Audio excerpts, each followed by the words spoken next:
వ్యక్తిగతంగా మాట్లాడుకుంటే ద్వాదశ రాశుల్లో జన్మించిన వారిపైన ఈ షష్టగ్రహ కూటమి ప్రభావం ఉంటుందా? ఉంటే గనక ఏ ఏ రాశుల వారికి ఎలా ఉండబోతోంది? ఎవరిని భయపెట్టాలని కాదమ్మా, షష్ఠగ్రహ కూటమి ఇది చాలా అరుదుగా వస్తూ ఉంటుంది. ఇంతకుముందు ఈ షష్ఠగ్రహ కూటమి వలన చాలామందికి ముద్దులు వచ్చినాయి. ముద్దులమ్మా, చాలామందికి మర్చిపోలేనటువంటి పేరు షష్ఠగ్రహ కూటమి మనకు 2019 డిసెంబర్లో వచ్చిందమ్మా.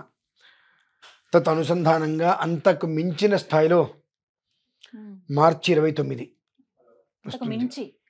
మార్చి 29 నుండి మొదలు పెట్టుకుంటే మే 31 వరకు కనరానివి, వినరానివి, చూడరానివి మనం చూస్తామమ్మా. అల్లకల్లోలం. ఏ క్షణంలో ఏది ఏం జరుగుతుందో తెలీదు. సముద్రం ఉన్న పొలాన్ని వెనక్కి వెళ్ళినా వెళ్ళొచ్చు, ఎగసి ముందుకు దూకినా దూకవచ్చు. అల్లకల్లోల వాతావరణం అయితే కళ్ళ ముందు కనిపిస్తుంది ఖచ్చితంగా.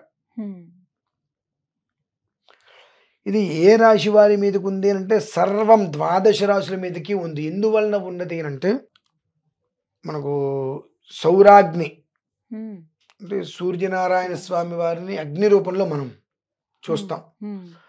12 సంవత్సరాల లోపు పిల్లలని తల్లిదండ్రులు కాపాడుకోవాలి. 65 సంవత్సరాలు దాటినటువంటి పెద్దవాళ్ళని పిల్లలు కాపాడుకోవాలి. పెట్టలు రాలినట్టు రాళ్ళకి తప్పదమ్మా.